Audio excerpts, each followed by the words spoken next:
নমস্কাৰ একাকো পানীৰ মাজৰ পৰা মই সাংবাদিক পংকজে আপোনালোক সকলোকে পুনৰবাৰ স্বাগতম জনালোঁ মোৰ ইউটিউব চেনেল তথা ফেচবুক পেজ পংকজ প্ৰিয়ংকালৈ আৰু আপোনালোকে দেখি আছে যে ধাৰাসাৰ বৰষুণ বিগত কেইবাদিনৰ পৰা ধাৰাসাৰ দিন এজনৰ পৰা বৰষুণ হৈ আছে আৰু ইয়াৰ পৰিপ্ৰেক্ষিতত যিসমূহ নদ নদী আছে সেই নদ নদীসমূহ উপচি পৰা পৰিলক্ষিত হৈছে আৰু উপচি পৰা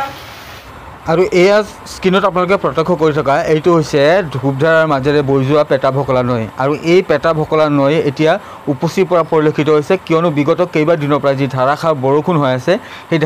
ধাৰাসাৰ বৰষুণৰ পৰিপ্ৰেক্ষিতত এই পেটাভকলা নৈ উপচি পৰিছে আৰু এই নৈ উপচি পৰাৰ পৰিপ্ৰেক্ষিততে এতিয়া আজি ৰাতিপুৱাৰ ভাগত দেখিবলৈ পোৱা গ'ল যে ধূপধাৰাৰ বিভিন্ন প্ৰান্তত এতিয়া কৃত্ৰিম বান এই পেটাভকলা নৈৰ যি পানী সেই পানী এনেদৰে উপচি পৰা পৰিলক্ষিত হৈছে আৰু নদী কাষৰ যিসমূহ বাসগৃহ আছে সেই বাসগৃহৰ চোতালত তথা বাসগৃহৰ ভিতৰতো এনেদৰে পানী প্ৰৱেশ কৰা ভিতৰত সোমাই যোৱা পৰিলক্ষিত তাৰা মাৰি পৰা হৈছে কিন্তু চাওক আপোনালোকে ইমানলৈকে পানী ইয়াৰ ভিতৰত যিসমূহ আচবাব আছে ধান আছে চাউল আছে সমূহ জুতি শেষ দেখুৱাইছে আপোনালোকক সামগ্ৰিক পৰিৱেশ দেখুৱাই আছোঁ মই আপোনালোকক কিদৰে এতিয়া কৃত্ৰিম বানে আচলতে এতিয়া ধৰাপৰা কৰিছে একাংশ লোকক মই য'ত থাকোঁ তাৰ পৰিৱেশ মই দেখুৱাই আছোঁ আপোনালোকক চাওক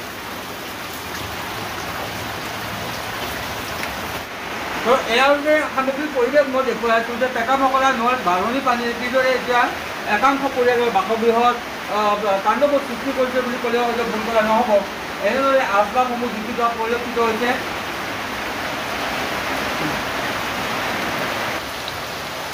তো মই সহযোগী দেখুৱাবলৈ ক'ম আৰু পিনে পেটাভকলা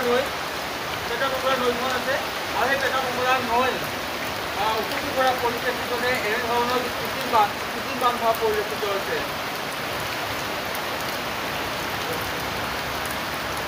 সামগ্ৰিক পৰিৱেশ আপোনালোকক দেখুৱাই আছোঁ পৰিৱেশ মই আপোনালোকক দেখুৱাই আছোঁ চাউলটো আহিছে নে মই নাজানো কিন্তু আপোনালোকক সামগ্ৰিক পৰিৱেশ দেখুৱাই আছোঁ এই ধৰণৰ কৃত্ৰিম বানে আচলতে একাংশ লোকৰ জলাকলক কৰিছে একাংশ লোকৰ বাসগৃহৰ ভিতৰত এনেধৰণে এক আঁঠুলৈকে পানী সোমাই পৰা পৰিলক্ষিত হৈছে যাৰ কাৰণে তেওঁলোকে কিছু ক্ষতিৰ সন্মুখীন হ'বলগীয়া হৈছে চাওক আপোনালোকে কিদৰে পেটাভকলা নৈ যি বাঢ়নি পানী সেই বাঢ়নি পানী এতিয়া এনেদৰে বিস্তীৰ্ণ এলেকাত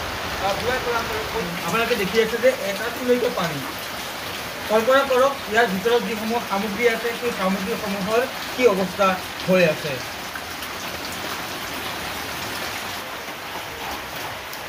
এই ধূপধাৰাৰ সামগ্ৰিক পৰিৱেশ মই দেখুৱালোঁ ধূপধাৰা সম্পূৰ্ণ ধূপধাৰ বুলি কোৱা নাই কিন্তু একাংশ প্ৰান্তত দেখিবলৈ পোৱা গৈছে যে এনেধৰণৰ যি কৃত্ৰিম বান সেই কৃত্ৰিম বানে ক্ষতি সাধন কৰিছে আৰু এক আঁঠুলৈকে পানী হোৱা পৰিলক্ষিত হৈছে বাসগৃহৰ ভিতৰত তো সামগ্ৰিক পৰিৱেশ মই আপোনালোকক দেখুৱালোঁ কিদৰে গোৱালপাৰা জিলাৰ ধূপধাৰাৰ যি ধূপধাৰাৰ পূব প্ৰান্ত আছে এই পূব প্ৰান্তৰ যি পেটাভকলা নৈ সেই পেটাভকলা নৈৰ যি বাঢ়নি পানী সেই বাঢ়নি পানীয়ে আচলতে কিদৰে কৃত্ৰিম বানৰ সৃষ্টি কৰিছে একাংশ প্ৰান্তত এতিয়া এনেদৰে দেখিবলৈ পোৱা গৈছে যে